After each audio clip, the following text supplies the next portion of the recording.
चलते हैं 16 संस्कार के सत्र पर और आज का विषय है 14वां विवाह संस्कार। ये 14 नंबर पर है विवाह संस्कार और इसका मनुष्य जीवन में बहुत बहुत महत्वपूर्ण भाग है। यूँ तो 84 लाख योनियां हैं हमारे इस धरातल पर, लेकिन इन 84 लाख योनियों में किसी का भी विवाह संस्कार नहीं होता। माने एक स्त्री और एक पुरुष दोनों नियमों में बंधते हैं, एक वचनों में बंधते हैं और एक दूसरे को वचन देते हैं कि हम मृत्यु पर्यंत एक दूसरे का साथ नहीं छोड़ेंगे।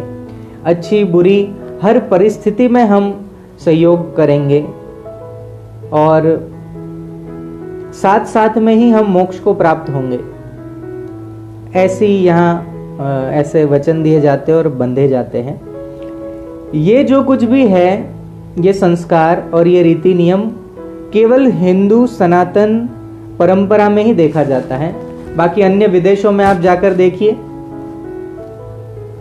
4 पति, 4 पत्नियां, किसी के 10 किसी के कितने अनगिनत। यहाँ बच्चा छोटे से बड़ा होता है तब तक तो उसके कई बाप बदल जाते हैं, कई माँ बदल जाती है। वो उसे कन्फ्यूजन हो जाता है कि मैं वास्तव में बेटा किसका हूँ। और फिर ऐसे बच्चों को फिर वहाँ अनाथालय में रखना पड़ता था और वहाँ उनकी पढ़ाई लिखाई होती थी अनाथ बच्चों को। और उस जहाँ इन अनाथ बच्चों को रखा जाता था और इनका लालन पालन पोषण के साथ साथ पढ़ाई होती थी, उन केंद्रों का नाम रखा जाता था कॉन्वेंट स्कूल। जी हाँ, उन्हीं केंद्रों को कॉन्वेंट स्कूल का नाम दिया जाता था, जिसको भारत में बहुत हाई स्टैंडर्ड का मानते हैं और अपने बच्चों को उन अनाथालयों में, विदेशी अनाथालयों में पढ़ाया जाता है, जहाँ पर वो पूर्ण रूप से गुलाम मानसिकता के पैदा होते हैं और अपनी धर्म और संस्कृति का ह्रास करने वाले बच्चे पैदा होते हैं। तो ऐसे स्कूलों में नहीं पढ़ाना चाहिए। खैर वो बात जो भी है, ये मैं 16 संस्कार पर विवाह संस्कार की बात कर रहा हूँ कि जिनके माता पिताओं में ही संस्कार नहीं होगा तो बच्चों में कहाँ से संस्कार आएगा। तो केवल भारतीय सनातन पद्धति ऐसी है जहाँ पर बालकों के चरित्र निर्माण पर ध्यान दिया गया और विवाह आदि संस्कार के बंधन में बंधकर वो पूर्ण रीति से धार्मिक बन सके और ऐसी संतानोत्पत्ति करे जिससे देश, धर्म, माता पिता की आज्ञा का पालन करने वाला, देश धर्म की रक्षा करने वाला बालक पैदा हो सके। तो ये सब केवल हमारे यहाँ ही होते हैं। तो आइए इसी विषय पर हम जानकारी थोड़ी सी प्राप्त कर लेते हैं। ये विवाह संस्कार केवल एक कन्या और एक वर, इन दोनों का मिलन मात्र नहीं है। इन दोनों के साथ साथ दो परिवार भी आपस में मिलजुल कर अपनी शक्ति को बढ़ाते हैं, अपनी एकता को बढ़ाते हैं। हमारे यहाँ इन विवाहों में बहुत सा दहेज दिया जाता है, लेकिन वास्तव में ये परंपरा हमारे यहाँ शास्त्रोक्त नहीं है। हाँ, पिता बेटी को जन्म देकर उसके बाद वो इतना बड़ा करता है, पालन पोषण करके, उस बहुत अति प्रेम होता है पूरे परिवार का बेटी के प्रति। तो स्वाभाविक है वो बेटी किसी पराये घर पे जा रही है, किसी अनजान घर में जा रही है, तो बहुत सारी भेंट, बहुत सारी वस्तुएं, बहुत सारे उपहार भेंट स्वरूप दिए जाते थे, जिसको बाद में दहेज के नाम पर थोपा जाने लगा और फिर बहुत सारी कुप्रथाएं आई। हम दहेज के बिल्कुल खिलाफ है और हमारे जितने भी अनुयायी हैं, हजारों अनुयायी ऐसे हैं जिन्होंने विवाह आदि संस्कार में कन्या के परिवार से एक पैसा नहीं लिया। उन्होंने कहा कि नहीं, ये हमारा कर्तव्य, हम देंगे, आप दहेज समझ के नहीं, भेंट समझ के ले लो। तब भी उन्होंने कहा कि देखो, भेंट स्वरूप भी हमें कुछ नहीं चाहिए, आपके घर से हमें लक्ष्मी प्राप्त हो रही है, ये महालक्ष्मी को ही हम घर ले जा रहे हैं, यही बहुत है और यही पर्याप्त है। तो ऐसे समझदार कई हमारे अनुयायियों ने ये पुनीत कार्य किया है। उन सब को आज मैं इस पेज के माध्यम से धन्यवाद देता हूं कि खूब खूब धन्यवाद। और आगे आप जितने भी लोग देख रहे हैं वो भी अपने यहाँ ये दहेज प्रथा को खत्म करने का प्रयास करें और दहेज आदि न ले। लक्ष्मी स्वयं, वो कन्या ही स्वयं लक्ष्मी है, वही आ रही है, उसे खुश रखिए, उसे बेटी की तरह रखिए और वो कन्याएं भी बहू बनकर न जाए, बेटी बनकर उस घर में जाए और उस घर की उन्नति में सहायक हो, तो वास्तव में वो घर घर नहीं रह जाएगा, वो मंदिर बन जाएगा, वो स्वर्ग में रूपांतरित हो जाएगा। तो हमारे यहाँ वो प्रथा भी हम उसका विरोध करते हैं। और इस विवाह संस्कार में एक संकल्प होता है, जीवन भर हम एक दूसरे का साथ निभाए, ऐसा संकल्प आदि लिए जाते हैं। ये विवाह हमारे यहाँ बहुत प्रकार से होते हैं, केवल फेरे ले लिए और एक दूसरे के गले में माला डाल दी, यही विवाह का प्रकार नहीं है। हमारे यहाँ 8 प्रकार है विवाह के। आइए एक एक प्रकार को हम जान लेते हैं। पहला विवाह कहा गया जिसका नाम है पैशाचिक विवाह, माने कन्या की इच्छा नहीं है, उसके परिवार की इच्छा नहीं है, लेकिन बलात उठाकर ले गए और फिर उसके साथ 7 फेरे लेने से पहले ही, गणेश पूजन करने से पहले ही, वो कन्या का दान लेने से पहले ही उसके साथ कुकर्म कर लिया, मुंह काला कर लिया, वो पैशाचिक विवाह हुआ। या कन्या को कोई मादक द्रव्य खिला दिया, कोई नशीली दवाई खिला दी, उसको बेहोश कर दिया और उसके साथ फिर शारीरिक संबंध बना लिया और फिर उसके साथ विवाह, ये पैशाचिक विवाह है। ये अपराध की श्रेणी में तब भी आता था पूर्व काल में और आज भी आता है। लेकिन बलात् संबंध बनाने के बाद भी, अब बलात् संबंध बन ही गया है तो अब उस व्यक्ति के साथ अब उसे निभाना ही है, इसे पैशाचिक विवाह कहते हैं। और ये कहीं से कहीं तक उचित नहीं होता। इससे होने वाली संतान भी आतताई पैदा होती है, आतताई उत्पन्न होती है, तो इसका निषेध किया गया। दूसरा हमारे यहाँ प्रकार है विवाह का, उसे कहते हैं प्रजापत्य विवाह। माने स्वयं माता पिता अपनी कन्या के योग्य वर ढूंढने के लिए जाते हैं, उसे ढूंढकर उसे अपने घर आमंत्रित करते हैं, उसे अपनी कन्या दिखाते हैं, उसके माता पिता को कन्या दिखाते हैं, और जब उस वर को कन्या पसंद आ जाती है तब दोनों की आपसी सहमति से बहू को सुंदर वस्त्रों में सजा के, आभूषणों से सजाकर, उसके बाद उसका विधि विधान से माता पिता के द्वारा कन्यादान हो जाता है और फिर वो दोनों कन्या की विदाई कर देते हैं। तो ये हो गया प्राजापत्य नाम का विवाह। फिर आता है ब्राह्म विवाह। ये ब्राह्म विवाह के अंतर्गत एक योग्य, शीलवान तथा संपन्न वर की तलाश की जाती है।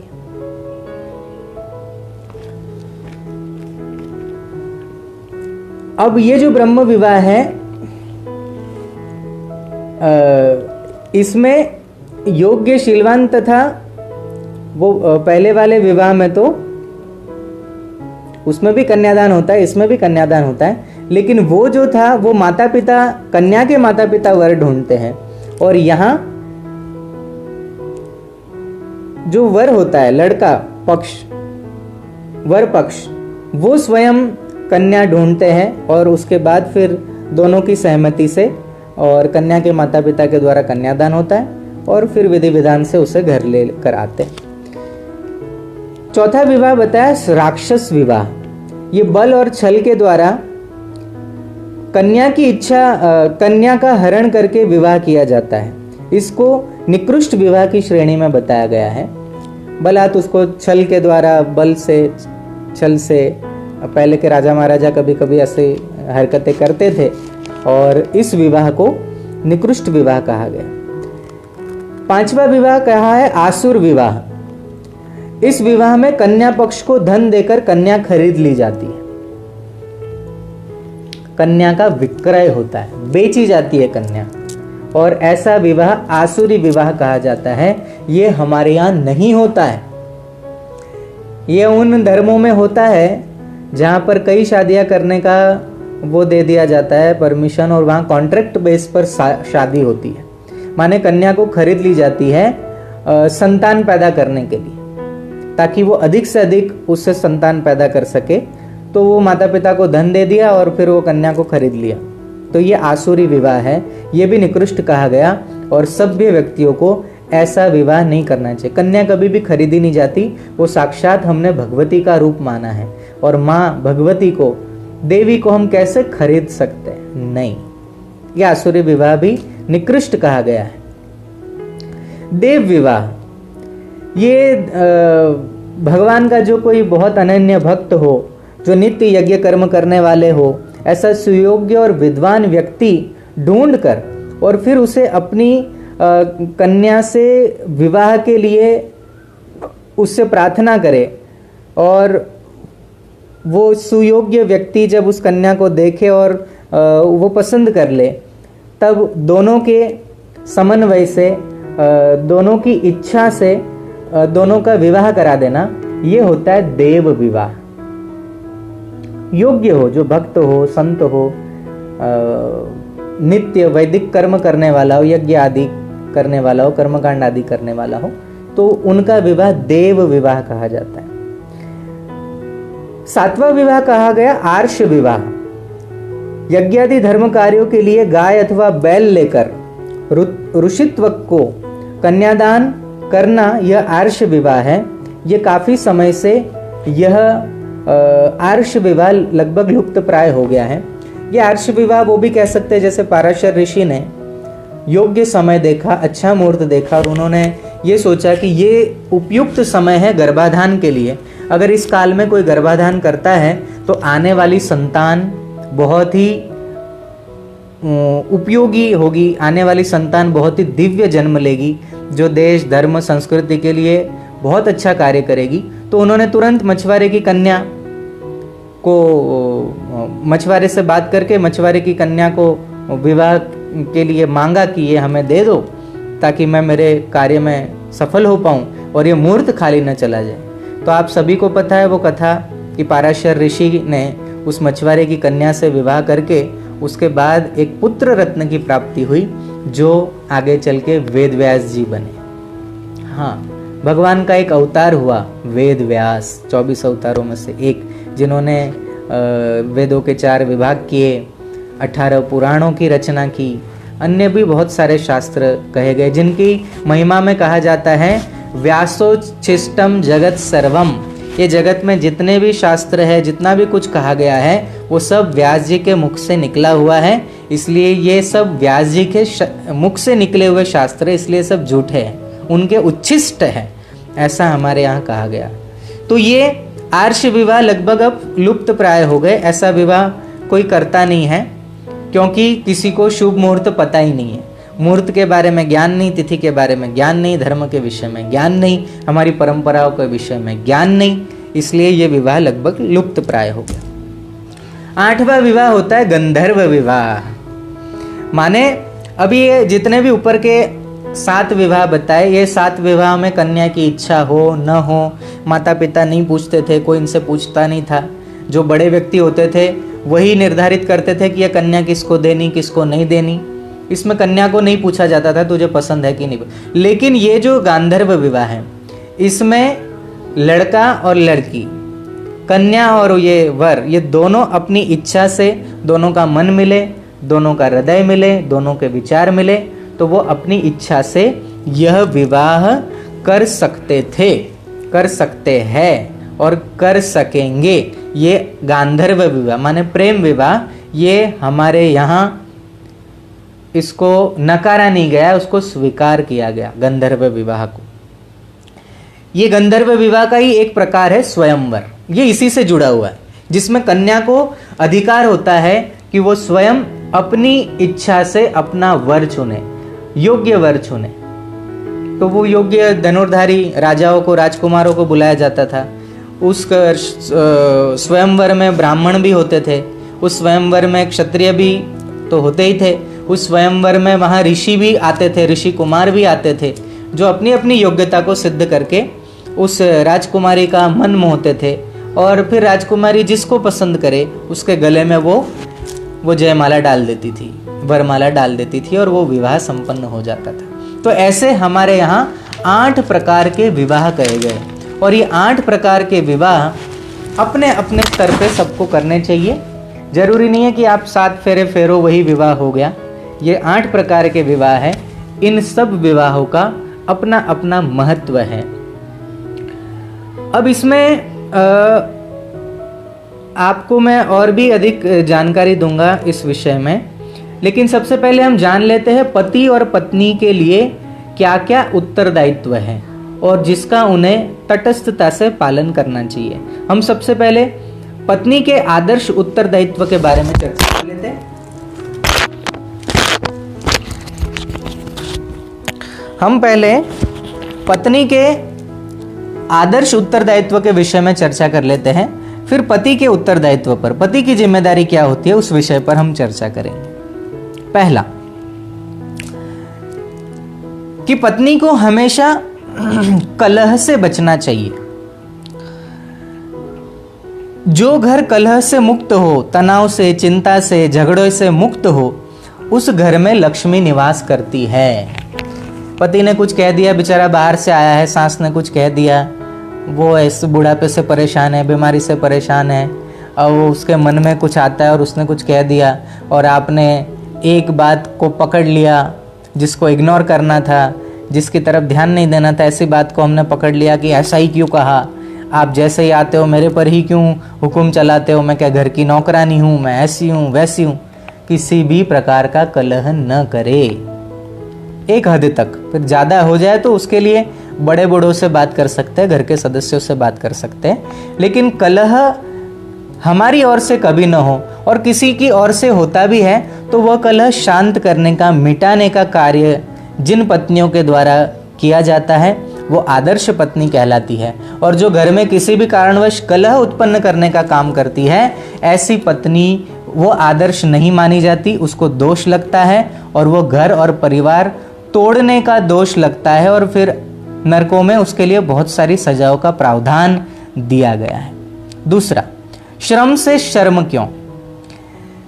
घर में कोई मेहनत करनी पड़े और उसमें वो अपने आप का जी चुराए कि अरे सास है बीमार है, ससुर जी बीमार है और अब सेवा का मौका, बेटी समझकर तू आई थी ना घर में, तो तुझे सास ससुर को माँ बाप समझकर सेवा करनी थी, लेकिन तूने समझ लिया कि ये तो बोझ है, ये कब जल्दी भगवान को प्यारे हो जाए और कब मुझे छुटकारा मिले और कब मुझे शांति मिले, ऐसा जो सोचती है। या घर में 2 मेहमान ज़्यादा आ गए, 2-4 रोटियां ज़्यादा बनानी पड़ेगी तो उसमें मुंह फुला लिया, कभी मेहमानों से मुंह फुला लिया तो कभी किसी से। तो ये चीज़ें जो है ना, मेहनत से जी न कतराए, श्रम करे। ये श्रम बहुत आवश्यक, ये श्रम आपके शरीर को भी स्वस्थ रखता है और आपके मन मस्तिष्क को फालतू के विचारों से बचाता है। जो महिलाएं परिश्रम करने से कतराती है, मेहनत नहीं करना चाहती, मेहनत माने ये ना समझ ले कि मैं आपको कह रहा हूँ आप जॉब करिए, आप कहीं काम धंधा करिए, नहीं। घर में बहुत से कार्य ऐसे हैं जिसको हमें अपने हाथों से करना चाहिए, लेकिन अब वो हम नहीं करते हैं, जिसके परिणाम स्वरूप हमारा शरीर रोगी हो जाता है। हमारे यहाँ हुआ क्या है, घर में बर्तन धोने के लिए माई है, कपड़ा धोने के लिए हमने बाई लगा कर रखी है, झाड़ू पोछे के लिए बाई लगा कर रखी है, खाना बनाकर भी देने वाली बाई आती है। तो ये सारे काम तो कोई और आकर कर जाता है। आपके पास कार्य क्या रहा? बस खाना है और सोना है और थोड़ी देख रेख करनी है, बस इतना ही कार्य महिलाएं करने लगी है, जिसका परिणाम ये होने लगा है कि उनका पूरा शरीर रोगी होने लगा। आपके घर में जो माई काम करने आती है, 12 ही महीने काम करती है, एक दिन छुट्टी नहीं लेती, वो कभी भी बीमार नहीं पड़ती, आपने देखा होगा। क्यों? क्योंकि वो परिश्रम करती है तो शरीर से पसीना आदि निकलता है, वो मोटी भी नहीं होती, उनका शरीर बिल्कुल दुबला पतला मतलब मेंटेन रहता है। मेहनत करके कमा कर खाती है तो बुद्धि भी उनकी शुद्ध होती है, और आप देखिए वो कभी बीमार नहीं पड़ती, वो तन से स्वस्थ रहती है, मन से हमेशा प्रसन्न रहती है। वो ठंडी हो, सर्दी हो, गर्मी हो, बारिश आदि का मौसम हो, वो प्रत्येक ऋतु में वो बिल्कुल मजबूती से आएगी, समय से आएगी, आपका काम करके चली जाएगी। क्यों? क्योंकि वो मेहनत करती, शरीर से श्रम लेती है। तो माताएं, थोड़ा सा कड़वा लगेगा लेकिन यही बात सत्य है कि आप कभी भी मेहनत करने से कतराए नहीं। आप मेहनत करोगे तो आप आदर्श पत्नी हो। कोई घर में आए तो उसे अच्छा अच्छा भोजन बनाकर खिलाने का आप प्रयत्न करो।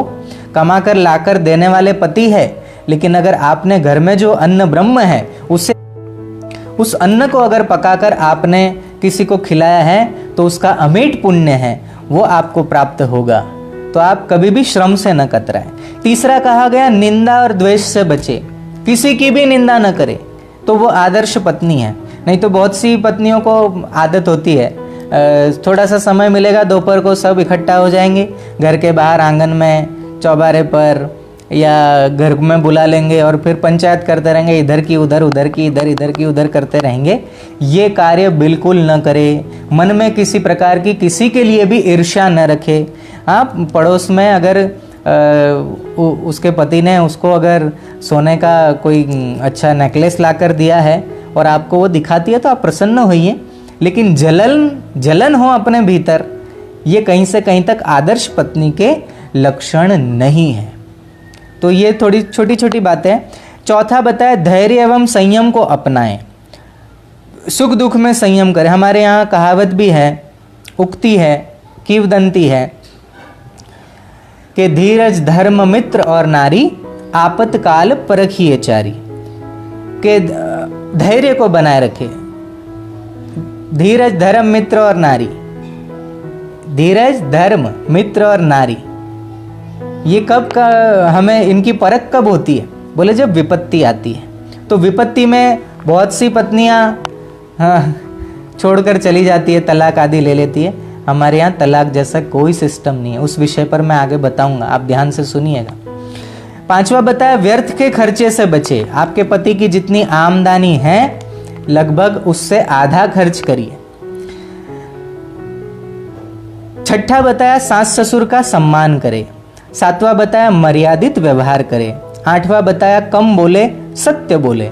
नौवां बताया घर की बात बाहर न करे। आपके घर में कितना भी कुछ इधर उधर हो, हमारे घर की बदनामी हम पड़ोस में जाकर कह देते हैं, तो ये हमारे घर के दूसरे सदस्यों के साथ साथ आप भी तो बदनाम होते हो, तो ऐसा काम न करें। 10वां बताया स्वास्थ्य की तरफ ध्यान दे। मेहनत करोगे तो स्वास्थ्य अच्छा रहेगा। 11वां बताया श्रृंगार केवल पति के लिए करे। शास्त्र आज्ञा है ये, श्रृंगार केवल पति के लिए करे। जो श्रृंगार दुनिया को दिखाने के लिए करते हैं उनको हमारे यहाँ चरित्रहीन कहा गया। और यहाँ तक कि जब हमारे यहाँ सप्तपदी होती है, जब आप फेरे लेते हो ना, आपको शायद आपके भूदेव ने बताया होगा कि नहीं बताया, लेकिन हमारे शास्त्रों में ऋषियों द्वारा जो श्लोक बनाए गए, मंत्र बनाए गए, वचन लिए गए, तो उन वचनों में पति को जो पत्नी वचन देती है उसमें वो कहती है कि मैं श्रृंगार केवल आपके लिए करूंगी। लेकिन वो श्रृंगार हम केवल पति के लिए नहीं, सबके लिए करना शुरू कर देते हैं कि उसको देखकर जलाऊं, इसको देखकर जलाऊं। फोटो खींच खींच कर हम एफबी पे डालते हैं, व्हाट्सएप पर डालते हैं, डीपी अच्छी रखते हैं ताकि लोग मेरी तारीफ करें, लोग मेरी तारीफ करें। ये तारीफों के चक्कर में पड़कर व्यक्ति चरित्रहीन हो जाता है, और कब उसका पतन हो जाता है उसे स्वयं को नहीं मालूम पड़ता, और जब मालूम पड़ता है तब तक बहुत देर हो जाती है। तो ये इनका ध्यान रखें। अब पुरुष के उत्तरदायित्व पे आते हैं। पुरुष की क्या जिम्मेदारी है? सबसे पहले पुरुष का उत्तरदायित्व है, पति का उत्तरदायित्व है कि वो दहेज का लालच न करे। पत्नी ही सब कुछ है, दहेज का लालच न करे। दूसरा बताया पत्नी के सम्मान की रक्षा करे। हमेशा दोस्त मित्र आपके जितने भी पुराने होंगे, कितने भी आप दो शरीर एक जान होंगे, लेकिन जब पत्नी आए तो उसका सम्मान करना चाहिए। कई लोग ऐसे होते हैं पत्नी को जूती समझते हैं पाँव की, और जो मुंह में आए वो बक देंगे, गाली दे देंगे। अरे वो पत्नी एक ऐसा एक ऐसी दिव्य आत्मा है हमारे घर में जिसमें हमें अपनी वो हर प्रकार की छवि दिखती है। उसमें उसके अंदर ममता भी है, उसके अंदर क्रोध भी है, वो एक कामिनी रूप में भी है, वो देवी के रूप में भी है, वो शक्ति के रूप में भी है, वो ममता के रूप में भी है। अनेक रूप उस पत्नी में आप देख सकते हो। और उस देवी रूपा पत्नी को, भार्या को आप अगर गंदी गाली देते हो तो आप माँ भगवती का अपमान करते हो।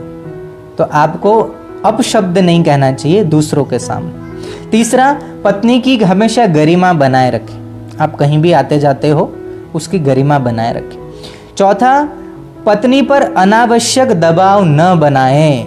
ये बीच के काल की बात है। आजकल मेरे पास भी बहुत से ऐसे लोग आते हैं, पत्नियां बताती है कि स्वामी जी हमें इतना परेशान करते हैं, अब मैं क्या करूं।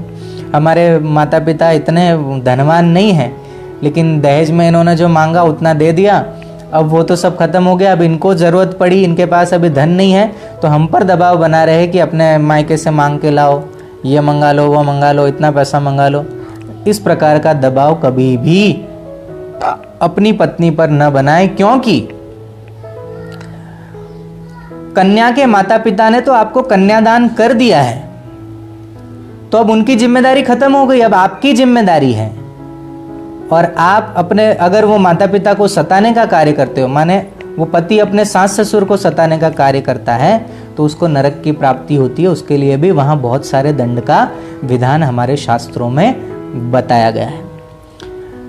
5वां बताया, पत्नी के साथ कभी हिंसा ना करे। हाँ, वो चाहे कैसी भी हो, हाथ न उठाए, उसको प्रताड़ित न करे, उसको मारे नहीं, उसके साथ हिंसा न करे, उसको विभिन्न प्रकार, हमारे यहाँ बहुत से समझाने के तरीके हैं, उनका उपयोग करे, बड़े बूढ़ों से समझाए, लेकिन कदापि मातृशक्ति पर हाथ न उठाए, उनके साथ हिंसा न करे, अमानवीय व्यवहार न करे। यह पति का कर्तव्य है, पति के आदर्श।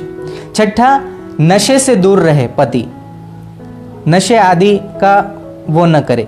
7वां, पत्नी को धनोपार्जन न करना पड़े, इसका ध्यान रखे। अब ये बहुत महत्वपूर्ण बात बता रहा हूं भैया, ध्यान से सुनिए। जो लोग विवाह करने से पहले ही ऐसी पत्नी ढूंढते हैं जो पहले से ही जॉब करने वाली हो,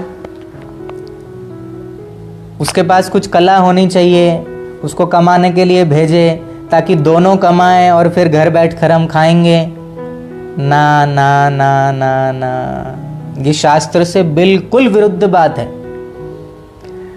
हमारे शास्त्र में ये कहा गया है कि जो वर, जो पति अपने धर्म पत्नी की कमाई को खाता है, धर्म पत्नी नहीं, किसी भी स्त्री की कमाई पर अगर वो अपना स्वयं का जीवन निर्वाह करता है, तो ऐसे, हाँ मजबूरी की बात अलग है, कुछ समय तक जैसे पति शरीर से लाचार हो, अब नहीं कुछ कर पा रहा है, पैरालिसिस हो गया हो या अन्य कोई बीमारी हो, नहीं कर पा रहा, उस परिस्थिति में अगर पत्नी जाती है कमाने तो दोष नहीं है।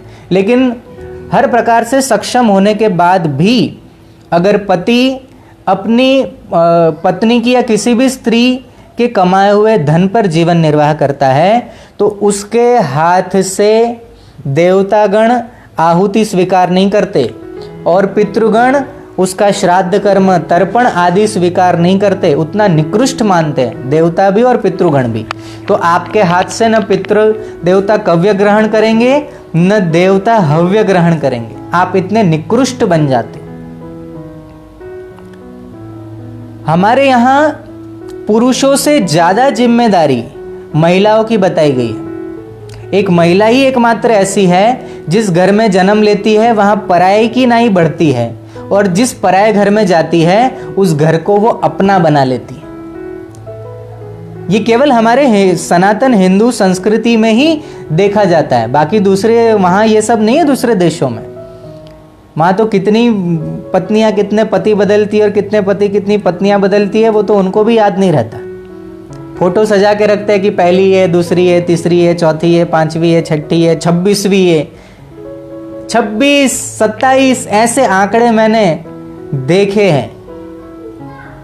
तो वहां ये नहीं है, लेकिन यहां हमारी भारतीय संस्कृति में ये सब है, इसका ध्यान रखना चाहिए। तो स्त्री की कमाई पर कभी भी पुरुष को जीवन निर्वाह नहीं करना चाहिए।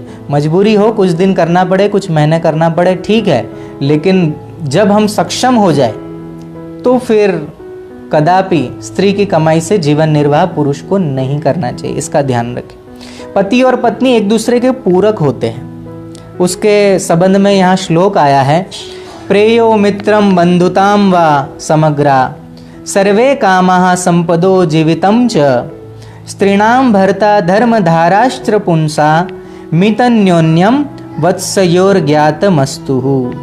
माने वर वधु इस बात को समझ ले कि मित्र, सुख, समस्त बंधुवर्ग, सारी कामनाएं, सारे संप्रदाय और जीवन आदि वर के लिए वधु है और वधु के लिए ही वर है, ये जान लेना चाहिए। आइए अब आगे समझते। ये तो हमने सुना पत्नी और पति के आदर्श दायित्व। अब फेरे लेते समय जो सप्तपदी, जो कन्या के द्वारा 7 वचन वर से मांगे जाते हैं और वर के द्वारा कुछ वचन पत्नी से मांगे जाते हैं, कन्या से मांगे जाते हैं। तो आइए हम उन विषयों पर चर्चा कर लेते हैं। क्योंकि मैं यहाँ विवाह की विधि नहीं बता रहा हूँ। क्यों? क्योंकि वो विवाह की विधि मैं बताऊंगा और आप अपने हाथों से तो कर पाओगे नहीं। ये विधि तो कोई भूदेव को बुलाओगे, वही आकर, वो आचार्य देव आकर वहाँ आपकी वो विवाह का संस्कार पूर्ण कराएंगे। मैं केवल मुख्य जानकारी दे देता हूँ कि ये वचन आपके वहाँ होने चाहिए, क्योंकि बहुत सारे आचार्य, बहुत सारे पंडित जब विवाह करवाते हैं तो ये 7 वचन फटफट फटफट फटफट बोल देते हैं, इसका अर्थ वगैरह समझाते नहीं है।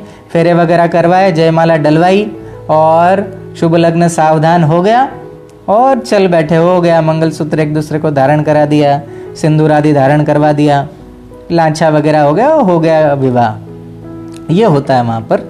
लेकिन ये वचन आप अगर हो सके तो भूदेव से पत्नी 7 वचन दोहराए और पति उसकी स्वीकृति दे, फिर पति कुछ वचन मांगे और पत्नी उसकी स्वीकृति दे। इस प्रकार का वचन वहाँ बिल्कुल होने ही चाहिए, क्योंकि यही वचन है जो रजिस्ट्री का काम करते हैं। हाँ, रजिस्ट्री का काम करते हैं। आगे मैं ये इस विषय पर आने वाला हूँ, सुनते जाइएगा। हमारे यहाँ पति पत्नी का संबंध विच्छेद कब होता है? हमारे यहाँ तलाक की व्यवस्था थी नहीं, है नहीं, होगी भी नहीं।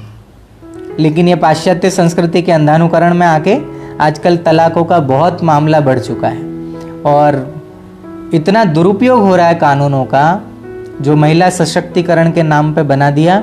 बहुत सी महिलाएं इस कानून का दुरुपयोग भी करती हैं। जिनके साथ अत्याचार हुआ, हम उनके साथ हैं। बहुत सी माता बहनों के साथ अत्याचार होता है, हम मुखर होकर और उसका विरोध करते हैं और बहुत सारे केस तो हम अभी भी लड़ रहे हैं उन माता बहनों के पक्ष से। लेकिन बहुत सारी ऐसी भी महिलाएं हैं जो इनका दुरुपयोग करके भोले भाले पुरुषों को सताने का काम करती है, पीड़ित करने का काम करती है। तो आइए हम थोड़े से ये सप्तपदी का महत्व जान लेते हैं। 7 वचन क्या क्या है वो जान लेते हैं। मंडप, मधुपर्क, लाजा, होम तथा फेरे होने के बाद भी कन्या जब तक वाम भाग में नहीं आती तब तक विवाह संपन्न नहीं होता। मतलब कन्या को वाम भाग में, पुरुष के वाम भाग में आने के लिए उसे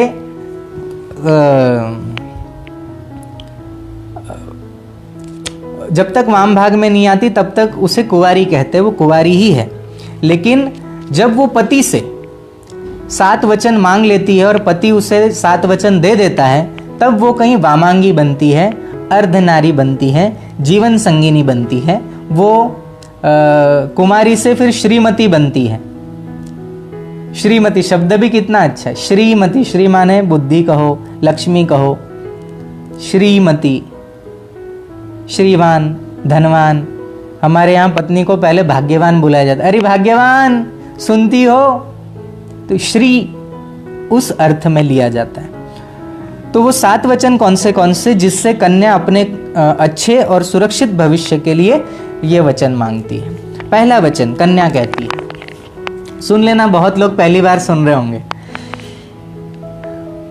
तीर्थ व्रतोध्यापन यज्ञ कर्म मया सैहैव प्रियवर्य कुर्याः वामांग मायामि तदा त्वदीयं ब्रवीति वाक्यम प्रथमम कुमारी। कन्या कहती है, यदि आप तीर्थ यात्रा को जाओ तो मुझे भी साथ लेकर जाओ, तो मुझे भी लेकर जाना। अगर आप तीर्थ यात्रा को जाते हो तो मुझे भी साथ लेकर जाओ। किसी व्रत का उद्यापन, अन्य धर्म कार्य यदि आप करें तो आज के समान मुझे भी अपने वाम भाग में अवश्य स्थान देना। यदि आप मुझे यह वचन देते हैं तो मैं आपके वामांग में आना स्वीकार करती हूँ। माने पत्नी ये कहती है, देखो कितनी बुद्धिमत्ता वाले यहाँ वचन दिए गए ऋषियों के द्वारा। जो कन्या मांगती है कि आप कोई भी शुभ कर्म करो तो अकेले नहीं करोगे, अब आज के बाद जो भी करोगे आप मेरे साथ ही करोगे। बोलो ये वचन देते हो तो मैं आपके वामांग में आऊँगी और आपकी पत्नी बनना स्वीकार करूँगी। तब वर कहता है कि हाँ मुझे स्वीकार है, मैं प्रत्येक शुभ कर्म में आपको साथ में रखूँगा। इसलिए हमारे यहाँ यज्ञ आदि कर्म करते हैं तो बिना पत्नी के नहीं होते, सपत्नीक यज्ञ ही होते हैं। दूसरा वचन मांगती है कन्या, पूज्य यथा स्वौ पितरो ममाभि यथेश भक्तो निज कर्म कुर्याः वामांग मायामि तदा त्वदीयं ब्रवीति कन्या वचनम द्वितीयम। कि जिस प्रकार आप अपने माता पिता का सम्मान करते हैं उसी प्रकार मेरे माता पिता का भी आप सम्मान करें तथा कुटुंब की मर्यादा के अनुसार धार्मिक कार्यों को करते हुए आप ईश्वर के भक्त बने रहे। ये वचन अगर आप मुझे देते हो तो मैं आपके वामांग में आना स्वीकार करती हूँ। माने जैसा आप अपने माता पिता का सम्मान करते हो ऐसे ही मेरे भी माता पिता का आप सम्मान करें तथा कुटुंब की मर्यादा के अनुसार धार्मिक कार्यों को करते रहे, ये वचन दो।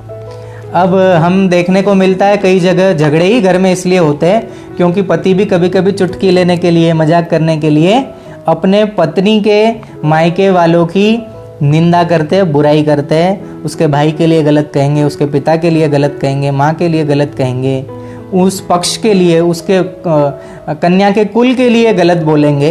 तो ये कदापि नहीं करना चाहिए। पहले ही 7 वचनों में ये दूसरा वचन कन्या मांगती है और अगर आपने ये वचन दिए हैं तो फिर आप अपने वचन को तोड़ने का पाप कर रहे हो और ऐसा पाप आप न करें। जितना आप अपने माता पिता का सम्मान करते हैं उतना ही कन्या के माता पिता और उसके कुटुंबी जनों का सम्मान आपको करना चाहिए। तीसरा वचन कन्या मांगती है, पाश्चात्य शिक्षा दिगम प्रभावात् त्यजेर्न चेत भारत संस्कृतित्वम वामांग मायामि तदा त्वदीयं ब्रवीति कन्या वचनम द्वितीयम। माने कि देखो पतिदेव, आपको हो सकता है कि भविष्य में विदेश जाना पड़े, वहाँ की संस्कृति, वहाँ की भाषा, वहाँ का व्यापार आपको अपनाना पड़े, लेकिन कितने भी आप पाश्चात्य संस्कृति में रंग जाओ, लेकिन कन्या कहती है कि आप किसी भी देश में जाए, खूब तरक्की करें, लेकिन अपनी सनातनी सभ्यता, अपने कुल परंपरा की मान मर्यादाओं को आप नहीं भूलेंगे, खूब धन कमाएंगे, लेकिन हमारी जो जड़ें हैं हमारी संस्कृति की वो नहीं छोड़ेंगे। ये वचन अगर आप देते हो तो मैं आपके वामांग में आना स्वीकार करती हूँ। अब आप सोचिए कितना सूक्ष्म वचन ऋषियों के द्वारा ऋषियों के कहे अनुसार कन्या के द्वारा मांगा जाता है कि आप भले कितने भी विदेशी पढ़ाई पढ़ ली हो, खूब धन कमाने के लिए आप विदेश गए हो, लेकिन आपको हमारे मूल को नहीं छोड़ना है, हमारी भाषा नहीं भूलनी है। कई लोग विदेश जाके हिंदी भूल जाते, अपनी मातृभाषा भूल जाते। कई ऐसे लोगों को मैंने देखा है अपनी मातृभाषा भूलकर केवल विदेशी भाषाओं में ही रचे पचे रहते हैं और अपनी भाषा को पिछड़ी समझते हैं और विदेशी भाषा, संस्कृति, वहाँ की वेशभूषा पहनकर अपने आप को मॉडर्न बताते हैं। ये लोग इन वचनों का पालन नहीं करते, ये लोग दोषी और पापी कहे जाते हैं। तो कृपया अपने देश और संस्कृति से जुड़े रहे, ये वचन कन्या मांगती। चौथा वचन मांगती है, कुटुंब संपालन सर्वकार्य कर्तव्य प्रतिज्ञा यदि कांत कुर्याः वामांग मायामि तदा त्वदीयं ब्रवीति कन्या वचनम चतुर्थम। कि अब तक आप घर परिवार की चिंता से पूर्ण मुक्त थे क्योंकि विवाह नहीं था। घर परिवार, आटा दाल चावल सब्जी, ये सब की आपको चिंता नहीं थी, लेकिन अब आपका विवाह हो गया है तो भविष्य में परिवार की सभी आवश्यकताओं की पूर्ति करने की जिम्मेदारी आपकी है, आपका दायित्व बनता है। अगर आप यह भार वहन करने का वचन देते हो तो मैं आपके वामांग भाग में आती हूँ। और तब वर कहता है कि हाँ मुझे स्वीकार है, तब कन्या वामांग भाग में आना स्वीकार करती। पांचवा वचन, स्वस्य कार्ये व्यवहार कर्मण्याये वये ममापि मंत्र ये था वामांग मायामि तदा त्वदीयं मृते वचः पंचमत्र कन्या। कि अपने घर के कार्यों में, विवाह में, लेन देन में, किसी प्रकार के शुभ कार्यों में, सगाई एवं विवाह के कार्यों में खर्च करते समय यदि मेरी भी मंत्रणा आप लेने का वचन दे तो मैं आपके वामांग में आना स्वीकार करूं। कई पति ऐसे होते हैं जो ये कहते हैं कि अरे ये तो स्त्री है, ये तो महिला है, ये क्या व्यवहार जानेगी, इससे क्या पूछना, ये सब की आवश्यकता नहीं है, हमने जो निर्णय लिया वही सही है। लेकिन यहाँ कन्या वचन लेती है कि किसी भी घर के कार्यों में, विवाह में, लेन देन में, किसी प्रकार के शुभ कार्यों में, सगाई विवाह आदि के कार्यों में जहाँ कहीं भी धन खर्च होता है तो वो धन कितना खर्च करना, क्या खर्च करना, वो एक बार मेरे से विचार विमर्श किए बिना आप न करें तो मैं आपको आपके वामांग में आना स्वीकार करती हूँ। तब पति कहता है ठीक है, आज के बाद जितने भी खर्च वगैरह होंगे वो हम आपसी सहमति से होंगे, आपसे पूछने के बाद, विचार विमर्श करने के बाद ही हम निर्णय लेंगे। ये निर्णय का वचन विवाह के समय ही कन्या के द्वारा मांगा जाता है, वर के द्वारा दिया जाता है। अगर ये वचन याद रहेगा तो घर में कभी भी कलह ही नहीं होगा, पति कभी हिसाब नहीं पूछेगा और पत्नी कभी रुष्ट नहीं होगी कि ये मेरे से बिना पूछे ही सब कुछ कर लेते हैं। अगर आप पूछ के करें खर्च तो पत्नी भी खुश और आपको भी हिसाब किताब पूछने की आवश्यकता नहीं रहेगी, क्योंकि आप हिसाब पूछते हो तो पत्नियों के मन में ये आ जाता है कि क्यों ये मेरे पर विश्वास नहीं रखते, इसलिए मेरे से हिसाब लेते हैं। लेकिन अगर आप दोनों के बीच में ये मंत्रणा होने लगी, सहमति होने लगी, विचार विमर्श होने लगा, तो आपके घर कभी भी कलह नहीं होगा। छठा वचन, नमेपमानम सविद्ये सखीनाम धृतम वा दुर्व्यसनम भजेश्चेत वामांग मायामी तदा त्वदीयम ब्रवीति कन्या वचनम षष्ठम।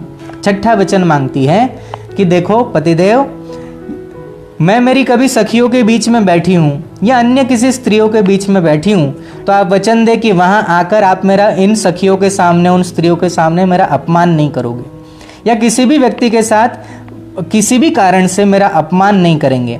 और आप वचन दीजिए कि कभी आप जुआ आदि नहीं करेंगे, मद्यपान नहीं करेंगे, मांसाहार आदि नहीं करेंगे, दुर्व्यसन से दूर रहेंगे। ये अगर आप वचन देते हो तो मैं आपके वामांग में आना स्वीकार करती हूँ।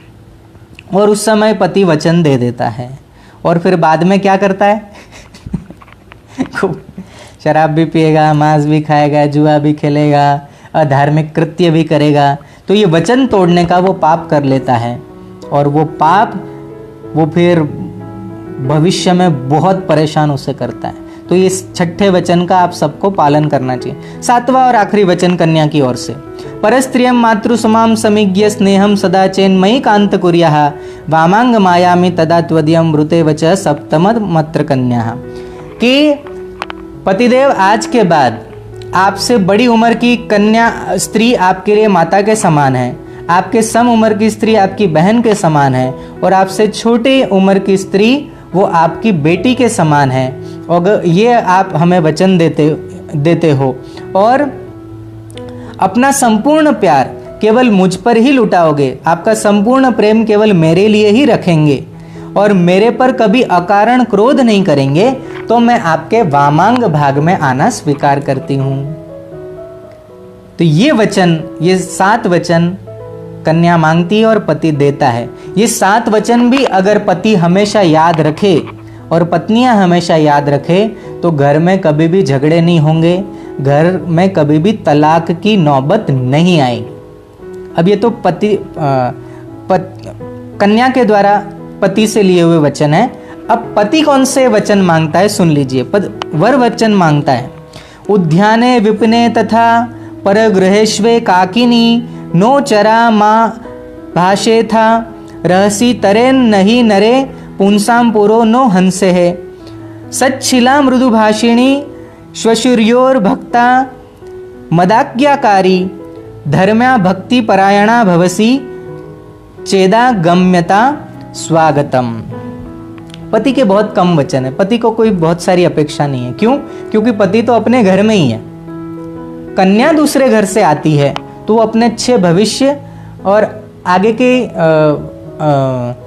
अच्छे से उसका जीवन निर्वाह हो सके, उसकी सुरक्षा के निमित्त कन्या ये 7 वचन मांग लेती है। और लगभग इन 7 वचनों में कन्या बिल्कुल अभय और निश्चिंत हो जाती है, सुरक्षित हो जाती है।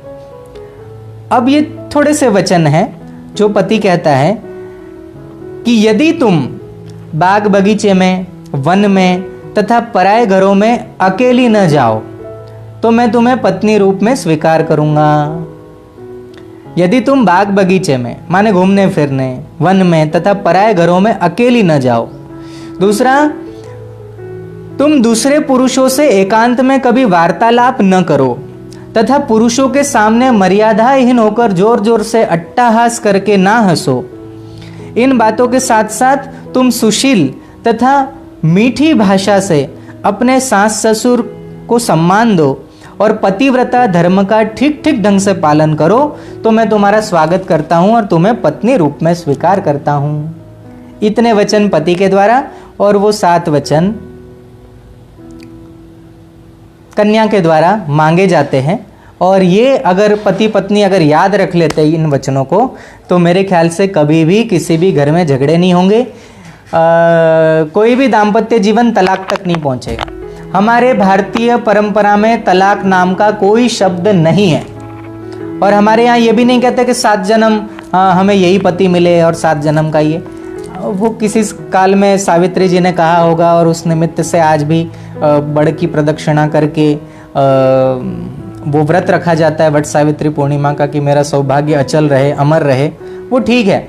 लेकिन हमारे यहाँ शास्त्रों की मैं मूल बात आपको बताऊं तो हमारे यहाँ पति पत्नी का संबंध ही नहीं, ये समस्त संसार के जितने भी हमारे नाते रिश्तेदार हैं इन सब से भी हमारे यहाँ तलाक होता है। लेकिन कब होता है? तलाक माने संबंध विच्छेद।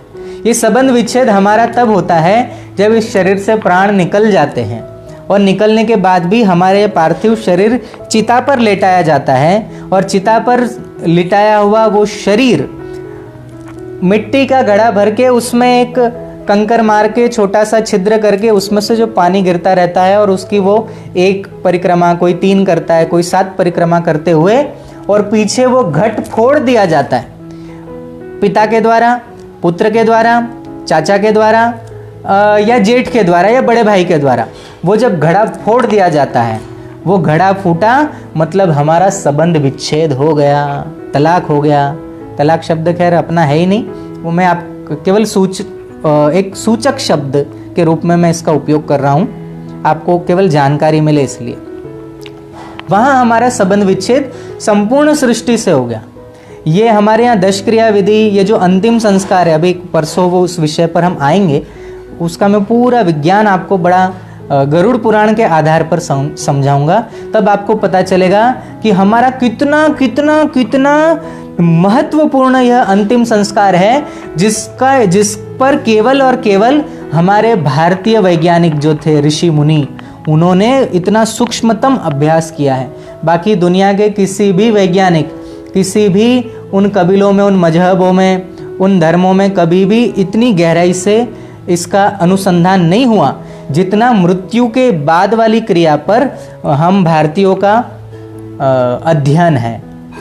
तो वो मैस्टिकल लाइफ है हमारी अपनी स्वयं की, हम भारतीयों की। तो उस विषय पर भी परसों कल हमारा विवाह अग्नि परिग्रह संस्कार होगा और परसों फिर अंतिम संस्कार आएगा और ये 16 संस्कारों की सीरीज यहाँ पूरी हो जाएगी।